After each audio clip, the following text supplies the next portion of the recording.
Hello friends, welcome to our channel. நான் இன்னைக்கு ஒரு சூப்பரான ஒரு கவர்மெண்ட் ஜாப் அப்டேட்டோட வந்திருக்கேன். அது என்ன அப்படின்னு பார்த்தீங்கன்னா, நம்ம தமிழ்நாடு அரசு போக்குவரத்து கழகத்தில ஜாப் நோட்டிஃபிகேஷன் வந்து விட்டுருக்காங்க. கிட்டத்தட்ட 2 வருஷத்துக்கு அப்புறமா இப்போ தான் அந்த நோட்டிஃபிகேஷன் வந்து வந்திருக்கு. ஸோ அது என்ன ஜாப்? கிட்டத்தட்ட 3274 வேக்கன்சிஸ் வந்து விட்டுருக்காங்க. ஸோ அது என்ன ஜாப்? எப்படி வந்து அப்ளை பண்ணணும்? வேறு என்னென்ன டீட்டெயில்ஸ் சொல்லியிருக்காங்க? என்ன குவாலிஃபிகேஷன் சொல்லியிருக்காங்க? எல்லா டீட்டெயில்ஸுமே இந்த வீடியோவில் வந்து பார்க்கலாம். வீடியோக்குள்ளே போகிறக்கு முன்னாடி இன்றைக்கி தான் நம்ம சேனலை ஃபஸ்ட் டைமாக பார்க்குறீங்க அப்படின்னா நம்ம சேனலில் குயிக்காக வர இம்பார்ட்டண்ட்டான கவர்மெண்ட் ஜாப் அப்டேட்ஸை போட்டுட்ருக்கோம். ஸோ மறக்காமல் நம்ம சேனலை சப்ஸ்கிரைப் பண்ணி பெல்லை டேப் பண்ணி வச்சுக்கோங்க. அடுத்தடுத்த வர ஜாப் அப்டேட்ஸ் உங்களுக்கு யூஸ்ஃபுல்லாக இருக்கும். இப்போ வாங்க வீடியோக்குள்ளே போகலாம்.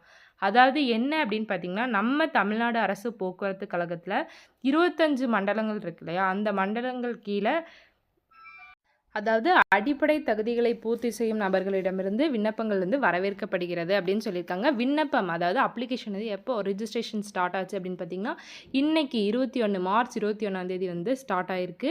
ஓகேங்களா. 8 போக்குவரத்து கழகத்தின் கீழே இருக்க 25 மண்டலங்கள் ஓகேங்களா. அந்த மண்டலங்களில் தான் வந்து நமக்கு என்ன வந்திருக்குன்னா வேலைவாய்ப்பு வந்து வந்திருக்கு. ஓகேங்களா. அதில் வந்து என்னென்னு பார்த்தீங்கன்னா, இப்போ 8 போக்குவரத்து கழகங்கள் இருக்கு இல்லையா, அதில் மாநகர போக்குவரத்து கழகம், அப்புறம் அரசு விரைவு போக்குவரத்து கழகம், அதுக்கப்புறம் தமிழ்நாடு அரசு போக்குவரத்து கழகம் விழுப்புரம், அப்புறம் தமிழ்நாடு அரசு போக்குவரத்து கழகம் கும்பகோணம், சேலம், கோவை, மதுரை, திருநெல்வேலி. இந்த 8 போக்குவரத்து கழகங்கள் கீழே வந்து 25 மண்டலங்கள் இருக்குது. அந்த மண்டலங்களில் தான் வேலை வந்திருக்கு. ஓகேங்களா. பதவியின் பெயர் என்னென்னு பார்த்தீங்கன்னா ஓட்டுநர் நடத்துனர். ஓகேங்களா. டிரைவரும் வேணும், கண்டக்டரும் வேணும். ஓகேங்களா. இதுக்கு மொத்தம் எத்தனை வேக்கன்சி வந்து விட்டுருக்காங்க அப்படின்னு பார்த்தீங்கன்னா, மொத்தம் 3274 வேக்கன்சி வந்து காலி பணியிடங்கள் வந்து விட்டுருக்காங்க. ஓகேங்களா. அதில் வந்து என்னன்னு பார்த்தீங்கன்னா, மாநகர போக்குவரத்து கழகம் அதாவது சென்னை மாநகர போக்குவரத்து கழகத்தில் 364 வேக்கன்சி. அதுக்கப்புறம் அரசு விரைவு போக்குவரத்து கழகம் தமிழ்நாடு ஓகேங்களா, அதில் வரையறுக்கப்பட்டதில் வந்து 318 வேக்கன்சி வந்து விட்டுருக்காங்க. ஓகேங்களா. மீதியெல்லாம் வந்து மண்டல வாரியாக விட்டுருக்காங்க. அதாவது என்ன அப்படின்னு பார்த்தீங்கன்னா, இப்போ வந்து விழுப்புரம் மண்டலத்தில் வந்து என்ன விட்டுருக்காங்கன்னு பார்த்தீங்கன்னா, விழுப்புரமில் 88 வேக்கன்சி, வேலூரில் 50, காஞ்சிபுரத்தில் 106 வேக்கன்சி, கடலூரில் 41, திருவண்ணாமலையில் 37, மொத்தம் 322 வேக்கன்சி வந்து விட்டுருக்காங்க. அதுக்கப்புறம் கும்பகோணமில் வந்து என்னென்னு பார்த்தீங்கன்னா, நாகப்பட்டினம், திருச்சி, காரைக்குடி, புதுக்கோட்டை, கரூர் மொத்தம் 756 வேக்கன்சி வந்து வந்திருக்கு.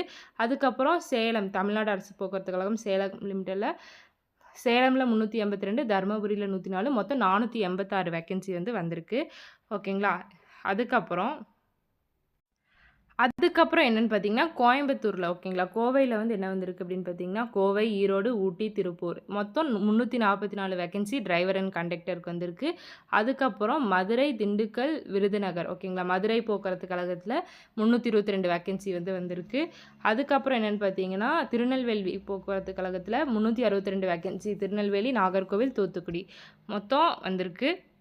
ஆக மொத்தம் 3274 வேக்கன்சி வந்து வந்திருக்கு. ஓகேங்களா.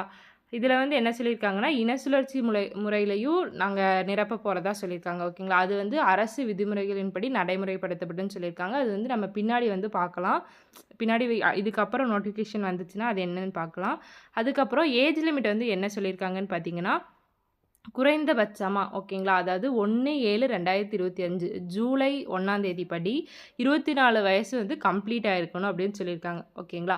ஜூலை 1 படி 24 வயசு வந்து கம்ப்ளீட் ஆகிருக்கணும். அதிகபட்ச வயது வரம்பு என்ன அப்படின்னு பார்த்தீங்கன்னா, அதாவது 1/7/2025 ஜூலை 1 படி பொது வகுப்பினர் ஓசிக்கு வந்து 40 வயது பூர்த்தி ஆகாமலும் ஓகேவா, 40 வயசுக்குள்ளே இருக்கணும். அதுக்கப்புறம் எஸ்சி கேட்டகரிலாம் என்னென்னா 45 வயசுக்கு உள்ளே இருக்கணும். ஓகேங்களா.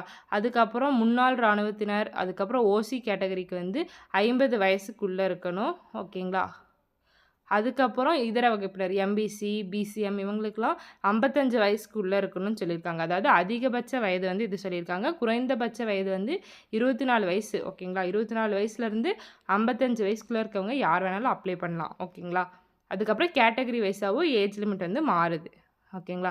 அதுக்கப்புறம் கல்வி தகுதி வந்து என்ன சொல்லியிருக்காங்கன்னு பார்த்தீங்கன்னா, 10th ஓகேங்களா, எல்லாத்துக்குமே தெரிஞ்சிருக்கும். 10th எஸ்எஸ்எல்சி வந்து பாஸ் பண்ணியிருக்கணும். தமிழில் பேசவும் படிக்கவும் எழுதவும் தெரிஞ்சிருக்கணும் அப்படின்னு சொல்லியிருக்காங்க. அதுக்கப்புறம் என்னென்னு பார்த்தீங்கன்னா, முக்கிய தகுதி என்ன சொல்லியிருக்காங்கன்னா, அதாவது கனரக ஓட்டுநர் ஹெவி லைசென்ஸ் வந்து வச்சிருக்கணும். ஓகேங்களா?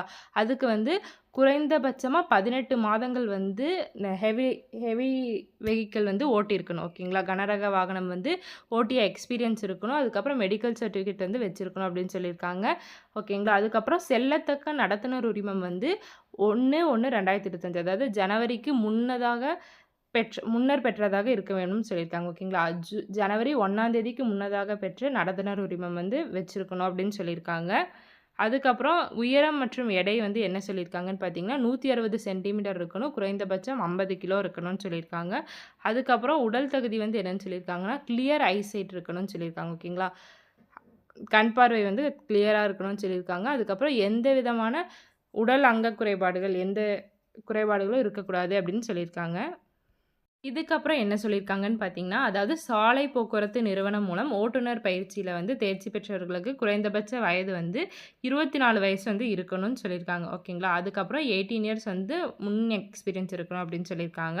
அதுக்கப்புறம் இத வந்து எப்படி வந்து இந்த அப்ளிகேஷன வந்து ஃபில் பண்ணணும் அப்படின்னு பார்த்தீங்கன்னா, www.arasubus.tn.government.in இந்த வெப்சைட்ல போனீங்கன்னா, உங்களுக்கு வந்து அப்ளிகேஷன் ஃபார்ம் இருக்கும். ஓகேங்களா? அத வந்து நீங்க ஃபில் பண்ணி உங்களுக்கு வந்து பே பண்ணுற மாரி தான் இருக்கும். அமௌண்ட் பே பண்ணுற மாரி தான் இருக்கும். எஸ்சி, எஸ்டி கேட்டகரினா ரூ. 590 பே பண்ணணும். ஓகேங்களா? 18% ஜிஎஸ்டி உட்பட பே பண்ணணும்னு சொல்லியிருக்காங்க. அதுக்கப்புறம் அதர் கேட்டகரிஸ் வந்து ரூ. 1180 வந்து ஜிஎஸ்டி உட்பட ரூ. 1180 வந்து பே பண்ணுற மாரி இருக்கும். ஓகேங்களா? அதுக்கப்புறம் என்னன்னா, அதுக்கப்புறம் இப்ப நீங்க அப்ளிகேஷன் ஃபில் பண்றீங்கல்ல, அதுக்கப்புறம் என்ன நடக்கும்னு பார்த்தீங்கன்னா, எழுத்துத் தேர்வு நடக்கும். அதுக்கப்புறம் செய்முறை தேர்வு, அதுக்கப்புறம் நேர்முக தேர்வு மூலமா தான் தேர்ந்தெடுக்கப்படுவார்கள் அப்படின்னு சொல்லியிருக்காங்க. ரீஃபண்ட் வந்து பண்ண மாட்டேன்னு சொல்லியிருக்காங்க அமௌண்ட்டு. ஓகேங்களா? அதுக்கப்புறம் நீங்க போற பஸ் சார்ஜு அது எல்லாமே உங்களோட செலவா தான் இருக்கும். எதுக்குமே அவங்க அமௌண்ட் தரமாட்டாங்க அப்படின்னு சொல்லியிருக்காங்க. ஓகேங்களா? அதுக்கப்புறம் நீங்க வந்து எழுத்துத் தேர்வு, செய்முறை தேர்வு, நேர்முக தேர்வு இதெல்லாம் எழுதுறீங்களே, அது தொடர்பான எல்லா விவரத்தையுமே இந்த www.arasubus.tn.government.in இந்த வெப்சைட்ல தான் நீங்க பார்க்க முடியும். ஓகேங்களா? அந்த வெப்சைட்ல தான் அவங்க வந்து அப்டேட் பண்ணுவாங்க. அதுக்கப்புறம் என்னன்னு பார்த்தீங்கன்னா, விண்ணப்பங்கள் வந்து எப்ப வந்து ஸ்டார்ட் ஆகுது? விண்ணப்ப படிவம் வந்து எப்ப டவுன்லோட் பண்ணலான்னு பார்த்தீங்கன்னா, 21/3/2025 அதாவது இன்னைக்கு மதியம் 1 மணிலேருந்து ஓகேங்களா? இன்னைக்கு தான் ஓப்பன் ஆகுது. 1 மணிலேருந்து 21/4/2025 ஏப்ரல் 21ஆம் தேதி வரைக்கும் விண்ணப்ப படிவம் வந்து நீங்க டவுன்லோட் பண்ணிக்கலாம். ஓகேங்களா? டவுன்லோட் பண்ணி ஃபில் பண்ணி நீங்க வந்து அனுப்பிக்கலாம். இதுக்கு தான் ரிஜிஸ்ட்ரேஷன். ஸ்டார்ட்டிங் டேட் வந்து மார்ச் 21 எண்டிங் டேட் வந்து ஏப்ரல் 21ன்னு சொல்லியிருக்காங்க. அதுக்கப்புறம் வந்து என்னன்னு பார்த்தீங்கன்னா, அதுக்கப்புறம் மத்த விவரங்கள் எல்லாமே போக்குவரத்து கழக பொதுப்பணி விதிகள் மற்றும் அவங்களோட விதிகளுக்கு உட்பட்டது அப்படின்னு சொல்லியிருக்காங்க. ஓகேங்களா? அதுக்கப்புறம் குவாலிஃபை ஆகாதவங்களோட விண்ணப்பங்கள வந்து எந்த அறிவிப்புமே சொல்ல மாட்டாங்க. ஓகேங்களா? அப்படியே நிராகரிச்சுருவாங்க அப்படின்னு சொல்லியிருக்காங்க. அந்த ரைட்ஸ் வந்து அவங்களுக்கு இருக்கு அப்படின்னு சொல்லியிருக்காங்க. ஓகேங்களா?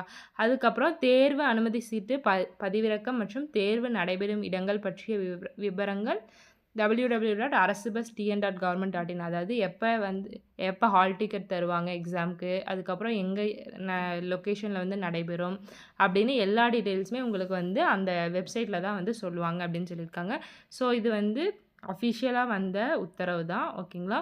இப்படி தான் சொல்லியிருக்காங்க. மொத்தம் 3274 வேக்கன்சி 8 போக்குவரத்து கழகங்களில் 25 மண்டலங்களில் வந்து ஜாப் வேக்கன்சி வந்து வந்திருக்கு. ஸோ நமக்கு வந்த தகவல் வந்து இதுதான். ஸோ வந்து கிட்டத்தட்ட விழுப்புரம், கும்பகோணம், சேலம், கோவை, மதுரை, திருநெல்வேலி எல்லா மண்டலத்திலயுமே வந்திருக்கு. ஸோ மறக்காம இந்த ஜாப்க்கு தேடிட்டு இருந்தவங்க வந்து அப்ளை பண்ணிருங்க. கிட்டத்தட்ட 2 வருஷம் கழிச்சு இப்ப தான் வருது டிஎன்எஸ்டிசி ஜாப்பு. ஓகேங்களா? மறக்காம அப்ளை பண்ணிருங்க. ஓகே. இந்த மாரி நெறைய கவர்மெண்ட் ஜாப் அப்டேட்ஸ் தெரிஞ்சுக்கணும் அப்டின்னா, மறக்காம நம்ம சேனல சப்ஸ்கிரைப் பண்ணி பெல்ல டேப் பண்ணி வச்சுக்கோங்க. Thank you.